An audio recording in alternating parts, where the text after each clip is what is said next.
네, 지난주에 여러 가지 이야기들이 있었습니다. 지난주에 나라적으로도 또 국가적으로도 더 나아가서 열방에도 여러 가지 이야기가 있었는데 저는 개인적으로 이것을 보면서 되게 즐거운 시간을 잠깐 보냈습니다. 여러분 손흥민 좋아하세요? 네, 예지가 엄청 좋아하는데 저는 런던 선교를 이제 영국 선교를 매년 가잖아요. 그런데 저는 아직까지 선교하느라 사역하느라 아직 토트넘 구장도 못 가봤는데 우리 예지는 경기 봤죠. 경기도 보고 손흥민도 보고 여러 가지를 봤는데 또 축구 좋아하는 분들이 많이 계세요. 근데 저희 축구 좋아하는 사람들의 소망이 하나 있습니다. 손흥민이 언제 우승할까였죠. 해리케인도 이제 독일로 가고 우리 손흥민은 어떡하나 이랬는데 이번에 우승을 하게 됐습니다. 대상이요, 토트넘 핫스퍼와 싸우는 이제 대상이 맨체스터 유나이티드였습니다. 맨체스터 유나이티드도 잘하기 때문에 많은 팬들이 맨유가 우승할 것인가 아니면 토트넘이 우승할 것인가 뭐 이런 이야기들을 많이 했습니다.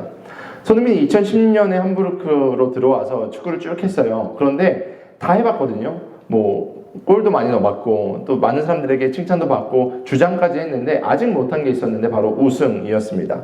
그래서 많은 분들이 언제 손흥민이 우승하나 생각했습니다.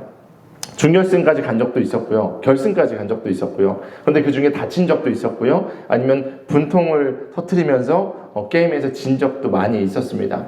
그래서 많은 사람들이 이렇게 이야기했어요. 트로피를 빼앗겼다. 아니면 우승 직전까지 갔다가 트로피를 잃어버렸다. 이런 뉴스들이 참 많이 있었습니다.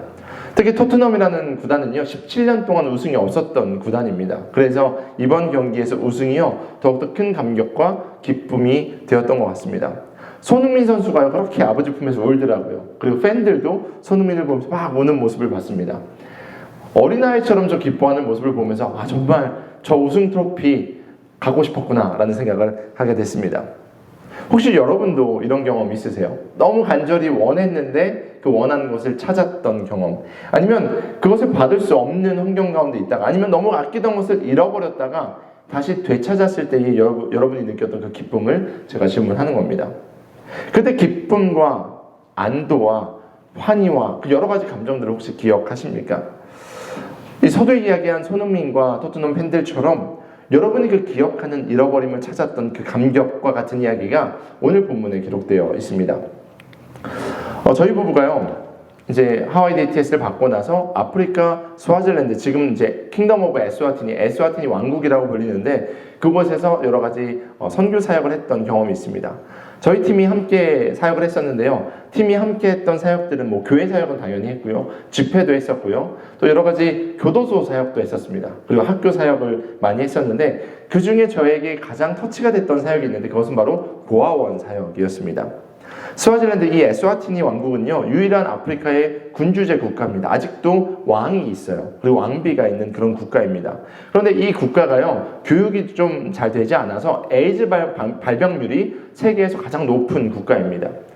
국민의 3분의 1이 에이즈에 걸렸을 것이다 라고, 그 통계도 정확하지 않습니다. 그 정도로 심각한 감염자들이 다양한 영역에 퍼져 있다라고 해서 참 이 에이즈 문제가 심각한 국가입니다. 그래서요, 성인 사망률이 높아요. 성적인 것들에 대해서 교육을 받지 못하다 보니까 무분별한 성관계가 많고요. 에이즈가 계속해서 퍼지다 보니까 국가적으로 이 에이즈를 막는 사업을 하고요. 이번에 미국에서 이제 아프리카에 지원되는 지원금을 많이 줄인다고 하는데 가장 큰 타격을 받는 국가가 에스와티니다라고 이야기하기도 합니다. 그로 인해서 이제 성인들이 많이 죽으니까 아이는 많이 낳거든요. 그러니까 문제가 되는 게 바로 이 고아 문제였습니다. 저희가 고아원 사역을 했습니다. 국제팀과 함께 고아원, 타가소 사역을 많이 했습니다. 그래서 저희도 갈 때마다 뭐 음식을 만들어주기도 하고요. 교육을 하기도 하고요. 얼굴 뭐 페이스 페인팅을 해주기도 하고요. 아니면 그냥 좋은 엄마, 아빠처럼 그들을 안아주는 사역들도 했습니다. 근데 하루는 저희가 계속해서 사역하던 한 사역 현장에서 연락이 왔습니다. 바로 아이를 납치당했다는 겁니다. 저 지금 들고 있는 저 액자에 있는 아이인데요. 이 아이의 이름이요, 노시포라는 아이였는데요. 이 아이가 납치를 당해서 고아원에 있는 모든 멤버들이, 그리고 고아들이 슬픔에 빠져 있다는 소식을 저희가 접해 들었습니다. 당시 스와질랜드는 지금 저희가 대선을 준비하는 것처럼 국회의원 선거를 앞두고 있었습니다. 근데 아프리카 스와질랜드는요, 아직도 많은 것들이 선진화되지 못해서 토테미즘 신앙이 되게 강력한 국가였어요. 그래서 어린 아이들을 잡아서 인신 제사를 드리면 승패를 알 수 있는 여러 가지 점괘들이 나온다. 뭐 이런 이야기들이 흉흉하게 들리는 상황 가운데 있었습니다.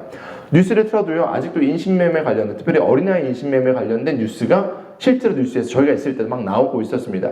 그러니까 고아원에 있는 많은 사람들이 걱정을 했었고요. 이 문제를 막 드러내고 있었지만 해결하지 못하는 그런 상황이었습니다. 경찰을 동원해서 수색했는데 수색해도 결과가 나오지 않고 워낙 공권력이 약하다 보니까 수색에 협조하지도 않고 이런 이야기들을 저희가 듣게 되었습니다. 저희가 고아원에 방문했어요. 의료차 방문했을 때 이 작은 공간이 집을 개조해서 만들었거든요. 방마다 이제 어린아이들, 남자아이들, 여자아이들, 선생님이 이렇게 사는데 정말 작은 공간인데 어둠이 가득한 모습을 저희가 봤습니다. 모두가 다 우울해했고요. 어느 어린아이 하나가 웃지 않는 그 모습들을 저희가 보면서 너무너무 마음이 아팠습니다. 모두가 다 포기한 것 같았어요. 선생님들도 그냥 안 됩니다, 할 수 없습니다 하면서 그냥 이제 사진 보여주고 기도해 주세요 정도를 저에게 이야기했던 기억이 있습니다. 근데 팀이 방문해서요, 그 이야기를 듣고 같이 동그랗게 앉아서 기도하는데 팀원들 사이에서 이런 응답을 받는 겁니다. 하나님이 기쁨을 회복하라고 말씀하신다. 예배 드렸으면 좋겠다라는 마음이 들어서 기도하다가 저희가 갑자기 예배를 드리기 시작했습니다. 찬양을 쭉 부르다가 함께 찬양하다가 말씀을 나눌 시간이 됐어요. 말씀을 나누는데 그 말씀의 제목이 오늘 저희가 함께 나눈 그 본문의 이야기, 잃어버린 양에 대한 말씀을 함께 나눴던 기억이 있습니다. 그리고 나서 잃어버렸지만 반드시 찾을 것이다 라는 하나님의 마음을 우리가 나누고 나서 포기하지 말자. 하나님께서는 한 영혼이 천하보다 귀하다고 하시는데 지금도 주님이 찾고 계신데 지금이 주님이 그 마음을 우리 가운데 전달하고 계시는데 우리가 그 아이를 찾았으면 좋겠다 라고 이야기해서 멈춰졌던 그 선생님들도 다시 한번 일어나서 그래 우리가 찾아보자 라고 노력했던 기억이 있습니다. 한 주 동안 저희 팀들은요 계속 중보기도를 돌아가면서 했습니다. 기도하다가 갑자기 들린 소식이 있습니다. 어떤 소식이냐면요, 납치당한 이 친구가 노시포라는 친구인데 아이를 찾았다라는 소식이에요. 그리고 그 주일날 이 친구들이 예배드리는 장소에 제가 설교하러 갈 일이 있어서 제가 설교하러 갔는데 이 친구가 말씀 전하는 저를 보면서 지가 이렇게 그린 거예요. 노시포가 이거 데이빗이야 그러면서 네 이렇게 그렸습니다. 네. 그 기억이 있어서 제가 오늘 말씀을 전하다가 이 생각이 났어요. 그리고 나서 제가 느낀 게 뭐냐면요, 그 고아원이요 분명히 똑같은 공간인데 어둠으로 가득했던 그곳이요 다시 방문했을 때요 너무 화난 겁니다. 기쁨이 가득했고요, 생기가 가득한 것을 봤습니다. 잃었던 자를 찾은 그 기쁨, 선생님들뿐만 아니고요 고아원에 있는 그 아이들의 표정도 완전하게 달라졌고요, 저희 팀도 만만찮게 그 기쁨과 감격을 누렸고요, 저희에게 그 기도 요청을 했던 브라질 팀이 저희한테 땡큐라고 땡큐 카드를 보냈는데 저희랑 연합해서 원래 이 고아원 사역을 했던 브라질 팀들이요 하나님의 살아계심을 막 찬양했던 그 모습을 기억합니다.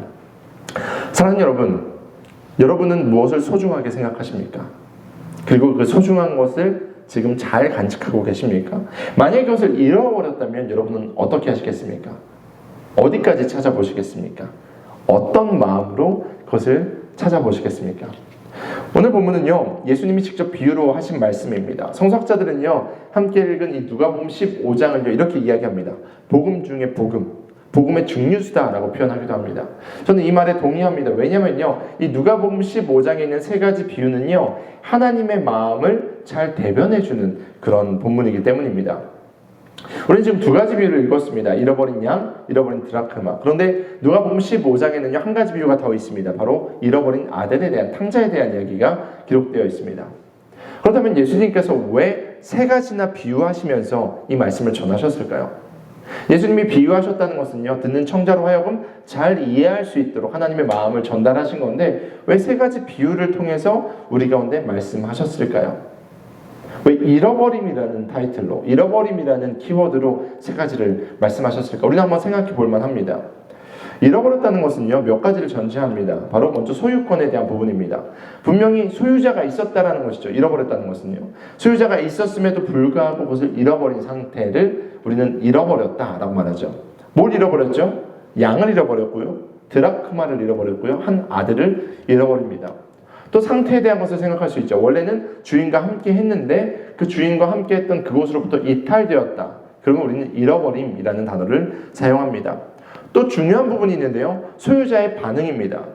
그런데 성경에 나온 그 비유들은요 다 소유자가 열심히 간절히 그것을 찾았다라는 것을 알 수 있습니다. 그리고 나서 저희는 한 가지 더 알 수 있는데 바로 그 찾은 그 기쁨이 성경에 묘사되어 있다는 것을 알 수 있습니다. 예수님은요, 이런 잃어버림이라는 비유를 통해서 우리에게 하나님의 마음을 전달하고 있는 겁니다. 먼저 잃어버린 양에 대한 말씀을 함께 읽어볼까요? 우리 누가복음 15장 4절 말씀 같이 한번 읽어보도록 하겠습니다. 함께 읽습니다. 시작. 양 100마리를 가지고 있는데 그 가운데서 한 마리를 잃으면 다음 마리를 데려오고 그 잃은 양을 찾을 때까지 찾아다니지 않겠느냐. 아멘. 우리는 딱 들어오는 게 있습니다. 양 100마리, 99마리, 1마리. 우리 대한민국 사람들은 숫자에 강해요. 외국 나가도요, 숫자, 셈법, 이런 거 잘합니다. 저도 이제 말씀을 읽을 때요, 처음 제가 누가복음을 읽었을 때 말씀이 기억납니다. 누가복음 15장을 보는데, 물론 설교도 중간에 어렸을 때 많이 들었죠. 100이라는 숫자가 딱 들어왔고요, 99라는 숫자가 들어왔습니다. 100 빼기 99가 뭡니까? 1입니다. 조금 제가 성장하고 나서 이 말씀을 다시 봤을 때가 기억납니다. 이것을 손익을 따지기 시작한 저의 모습을 봤습니다. 그래, 100이라는 게 있어. 이제 이 목자는 비즈니스를 했겠죠. 양을 치는 목자니까. 100이라는 것이 있는데 그래 1% 로스가 났다. 99% 그래 괜찮아. 99%면 1% 로스면 괜찮을 것 같아. 원래는 사업하시는 분들은 아시겠지만 로스를 원래 더 많이 생각하거든요. 1% 정도 나쁘지 않은 것 같아 라는 생각으로 제가 성경을 봤던 기억이 또 있습니다. 비율을 생각하지 못하고 저는 그냥 이 숫자만을 생각했던 기억이 있습니다. 오늘 우리의 삶을 생각하다 보면요, 삶을 살다 보면 우리는 이 정도의 문제를 산정하고 일을 진행합니다. 비즈니스가 됐던, 학업이 됐던, 때로는 연애가 됐던, 심지어 자녀를 키울 때도 이런 일이 있을 수 있어 라는 문제를 산정하고 그 일을 진행합니다. 그리고 나서 리스크가 생겼을 때 그냥 털어버리고 다음을 진행할 수 있는 그런 것들, 완충작용을 마음 가운데 미리 해놓는 저희들의 모습을 봅니다. 근데 성경에 등장한 근동지방의 이 목자들은요, 저희가 지금 이야기했던 이런 것을 생각하지 않았습니다. 왜냐하면 목자들에게는 단순히 양이 비즈니스하는 그 정도의 그런 물건 같은 생물이 아니기 때문입니다. 목자들은요, 단순히 가축을 관리하는 분들이 아닙니다. 목자는요, 양을 하나하나 자기 자식같이 키우는 존재입니다. 제가 어제 노아랑 같이 이름 부르면 또 깰 수도 있는데 노아랑 같이 저쪽에 이제 서서울 공원이라는 곳을 갔어요. 거기 이제 너구리도 있어요. 야생 너구리가 막 돌아다니고 아이들이 참 다니기 좋고, 비행기가 지나가면 비행기 데시벨 소리 때문에 이제 분수가 올라와요. 비행기가 지나갈 때마다 분수가 올라오는 그런 곳도 있습니다. 나중에 저희가 야외 예배 한번 가도 좋을 것 같은데, 거기에 갔는데 강아지들이 엄청 많은 거예요. 이제 견주들이 그 좋은 곳에 강아지들도 뛰어놀 수 있으니까 다 와가지고 막 강아지를 이제 케어하는데, 저는 아이 유모차보다 좋은 유모차들 거기서 정말 많이 봤습니다. 제가 봤을 때는 애들 유모차보다 훨씬 좋아요. 이제 완충할 수 있는 쇼바 같은 것도 있고요. 강아지들 물 막 밑에서 먹을 수 있게 돼 있고요. 그늘막도 있고요. 너무 지극정성으로 그 강아지들을 거의 부를 때 그냥 아가라고 불러요. 이름을 부르기도 하지만 아가 하면서 키우는 그런 견주들을 봤습니다. 물론 저도 지금 개를 키우는데 그렇게 강아지를 사랑하는 모습을 봤습니다. 근데 제가 설교를 준비하다가 목자들이 그러지 않았을까라는 생각을 했습니다. 왜냐하면 목자들은요, 양 한 마리 한 마리 한 마리의 이름을 알고요, 그 양의 상태를 알기 때문입니다. 양을 키우면서 그 양들을 잘 케어해요. 다리가 안 좋은가? 아니면 코에 어디 상처가 났나? 뿔에 문제가 있는가? 아니면 둘이서 지금 사이가 좋지 않은가? 그 모든 것들을 바라보는 것이 목자입니다. 목자는요, 소중하게 양을 대하니까 양들도요, 목자를 압니다. 예수님은요, 이런 비유도 하셨습니다. 누가복음 15장 8절인데요. 이렇게 말씀하셨어요. 양들은 목자의 음성을 안다. 그러니까 목자는요, 양들을 알지만 양들도 목자의 음성을 알고요, 목자도 양의 이름을 알고 있다는 것을 말씀하셨습니다. 그래서 양들은요, 목자의 음성을 듣고 따라온다라고 말씀하셨습니다. 양이 목자를 그만큼 사랑하니까, 목자가 양을 그만큼 잘해주니까 그런 관계가 성립되는 것이죠. 그러니까요, 오늘 본문에서 목자가 이야기하는 그 한 마리를 잃어버렸다라는 상황은요, 목자의 전부를 잃어버린 것과 마찬가지인 거라고 할 수 있겠죠. 여기 아이를 키우는데 어때요? 겸이를 잃어버린다면 어떻게 하시겠습니까? 상상도 안 되죠. 제가 노아를 데리고 저희 사모님이랑 에버랜드를 갔던 적이 있는데, 잠깐 저희가 퍼레이드가 있으니까 꼼꼼해지잖아요. 자리 맞는데 노아가 사라졌던 기억이 있습니다. 한 1분 정도 됐을 건데, 그때 노아 친구 하임이랑 같이 갔는데 1분 노아가 보이지 않았는데 저희가 막 난리를 쳤던 기억이 있습니다. 근데 저기서 노아는 그냥 땅하고 놀고 있었는데 사람이 많으니까 못 봤는데 저희 눈에는 노아가 다 보이는 거예요. 노아 막 혼내고 어디 갔어 이놈 새끼야 이러면서 혼냈던 기억이 있는데, 만약에 우리가 사랑하는 누군가를 잃어버린다면 어떨까요? 오늘 본문에 나오는 목자는요, 그런 마음이었을 겁니다. 1%의 손실을, 사업적인 손실을 봤다는 것이 아니고요, 내가 가장 사랑하는 존재를 잃어버린 상황, 비상 상황, 그러니까 99마리 그대로 두고 한 마리를 찾으러 가는 그 마음을 주님께서는 설명하고 계신 겁니다. 왜요? 그 한 마리가 소중하니까요. 이어서 예수님은 또 다른 비유를 말씀하십니다. 우리 8절 함께 읽어봅니다. 시작. 어떤 여자에게 드라크마 연립이 있는데 그가 그 가운데서 하나를 잃으면 등불을 켜고 온 집안을 쓸며 그것을 찾을 때까지 샅샅이 뒤지지 않겠느냐. 아멘. 여러분이 아는 것처럼 한 드라크마는요, 하루의 품삯이다 이야기합니다. 여러분, 하루에 일당 좋은 비즈니스 말고요, 그냥 일반적인 노동을 하면 보통 한 7만 원에서 요즘은 한 10만 원 정도 받는다라고 생각할 수 있습니다. 그러니까 이 여인이요, 그만한 가치라는 동전 한 입을 잃어버린 거예요.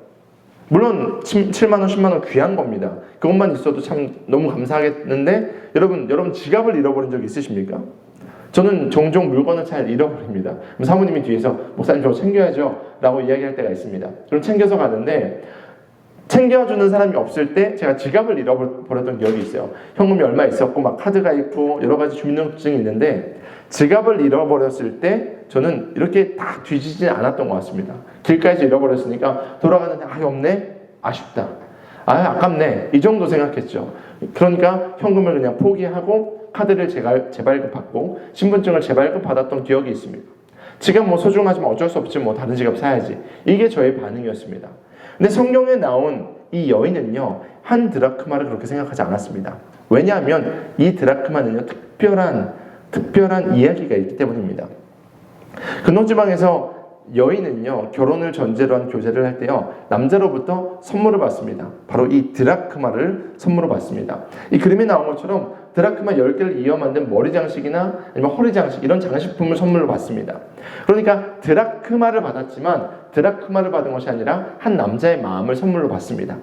근데 성경에 나온 이 여인은요, 아마 그 드라크마를 잃어버린 것 같아요. 드라크마를 잃어버렸다는 것은요, 이 여인이 사랑을 받는다라는 정체성을 잃어버린 것과 마찬가지입니다. 귀한 선물을 잃어버린 것과 마찬가지예요. 그러니까 7만 원짜리 지갑 잃어버렸다. 아니면 그 동전을 그냥 잃어버렸으니까 다음에 찾지 아니면 어쩔 수 없지 이렇게 포기하는 것이 아니고요. 이 여인은요, 그것을 반드시 찾아야 되는 겁니다.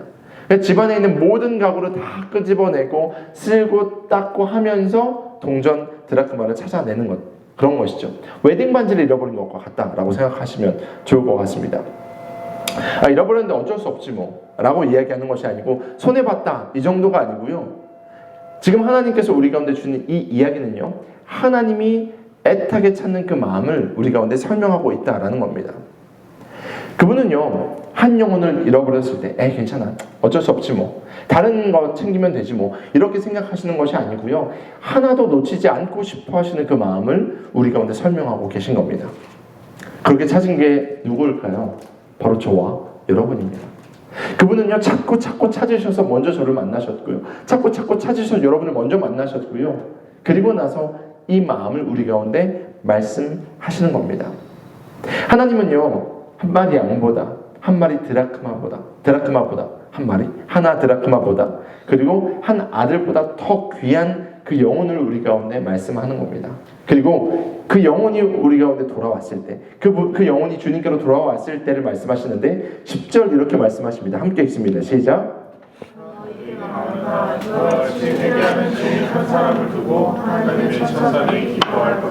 아멘.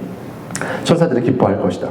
생각해보세요. 양 한 마리를 찾았어요. 그 사람들이 나 양 찾았어 그러면서 야 우리 파티하자 라고 이야기하면 어쩌면 그 파티가 배보다 배꼽이 더 클 수 있어요.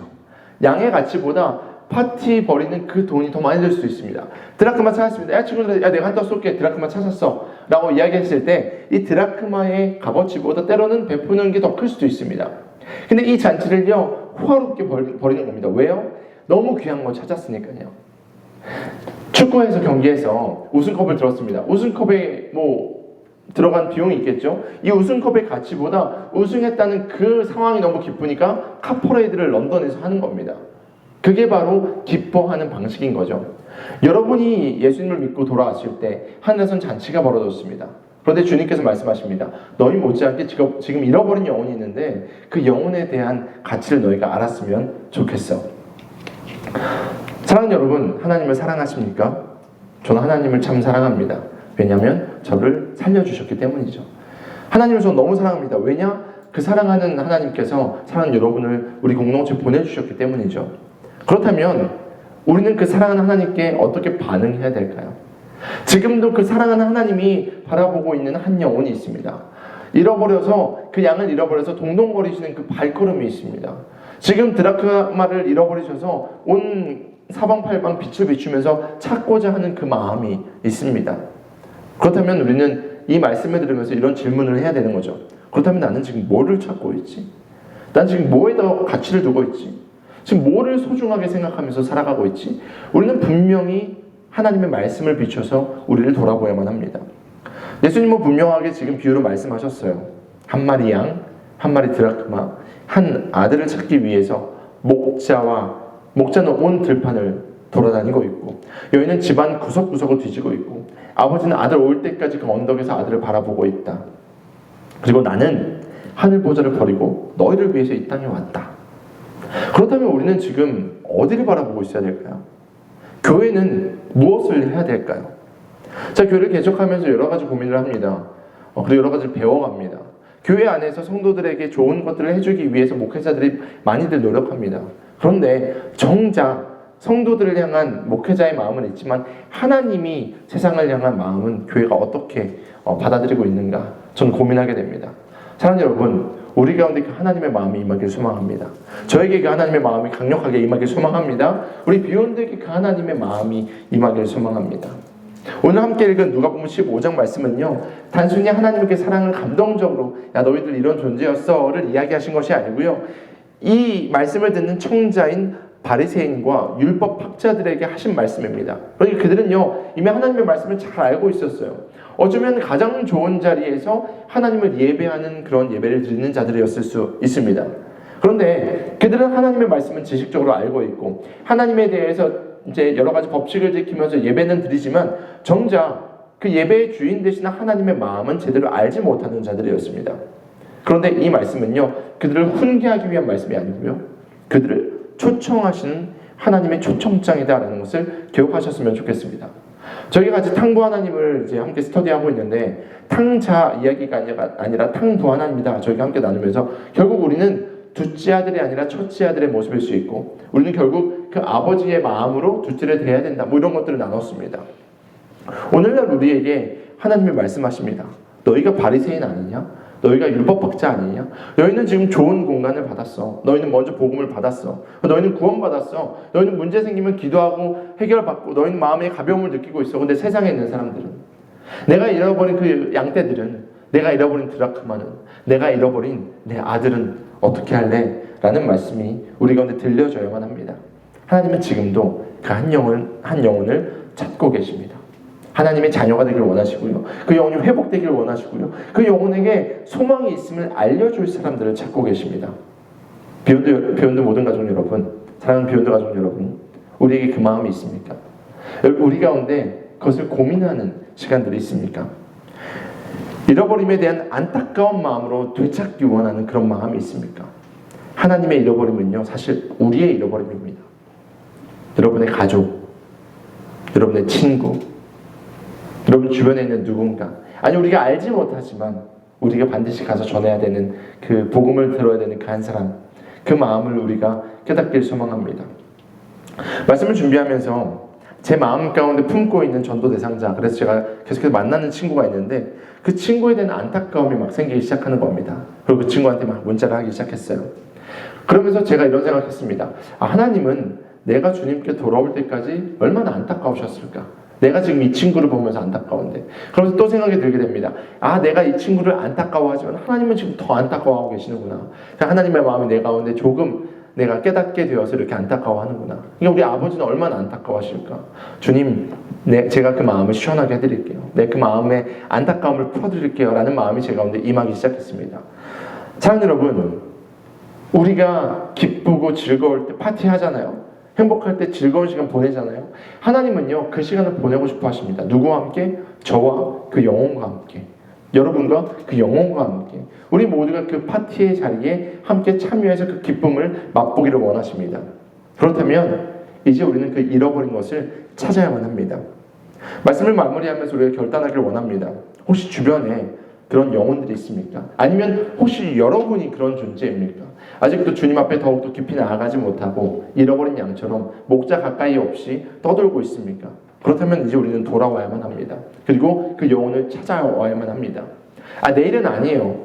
내일은 아니고 저 친구가 하면 될 것 같습니다. 목사님이 하시면 될 것 같습니다. 그게 아니고요. 하나님은 지금 저와 여러분을 부르고 계십니다. 슬쩍 마음을 놓아버리고 편안하게 생각할 그런 문제가 아니고요. 정말 귀한 겁니다. 지금 당장 하지 않으면 그 양은 어디서 죽을지 모릅니다. 그 드라크마는요, 어디서 휩쓸려 갈지 모릅니다. 그 둘째 아들은요, 어디서 나가 떨어져 있을지 모릅니다. 주님은 말씀하십니다. 내가 지금 그 영혼을 바라보니 너희도 바라봤으면 좋겠어. 지금 너희가 나아가서 내 마음을 전했으면 좋겠어. 사랑하는 여러분, 그 영혼의 가치를 깨닫기를 소망합니다. 그래서 우리가 함께 나아가 복음을 전하고 손을 내밀고 정말 주님의 마음을 기쁘시게 하는 교회 되기를 원합니다. 여러분, 이번 한 주간 그들과 한번 커피 마셔보세요. 그들의 이야기를 들어주세요. 그들과 함께 손 잡아주세요. 저는 당장 교회로 데리고 와라 이런 이야기하는 것이 아니라 그 영혼들을 주님께로 인도했으면 좋겠다는 마음을 이야기하는 겁니다. 그리고 그들에게 길이 있음을 알려주세요. 그들 가운데 소망이 있음을 알려주세요. 그래서 그들도 주님을 만나서 인생이 변화될 수 있도록 인도하시기를 도전합니다. 오늘도 주님은요, 이러한 주님의 말씀에 순종하는 한 사람을 찾고 계십니다. 한 사람의 순종이요, 온 세상에 길을 열었던 것 기억하시죠? 그게 바로 예수님이십니다. 한 사람의 순종이 우리 모두가 주님께로 나아갈 수 있는 길을 여셨습니다. 오늘도 마찬가지로 한 사람의 순종으로 말미암아 하나님의 일들이 이 땅 가운데 이루어집니다. 만약에 우리가 말씀에 순종해서 양을 찾으면 아마 주님은 그 양을 어깨에 들쳐매고 춤을 추면서 돌아가실 겁니다. 드라크마를 찾은 그 여인이 온 친구들을 불러서 파티를 벌인 것처럼 기뻐하실 겁니다. 우리 역시도 주님께 한 영혼을 인도해서 하나님의 그 기뻐하는 그 얼굴을 바라보기를 소망합니다. 잃어버렸지만 반드시 찾을 수 있습니다. 저는 아프리카에서 그 친구를 찾았을 때의 그 기억이 아직도 생생합니다.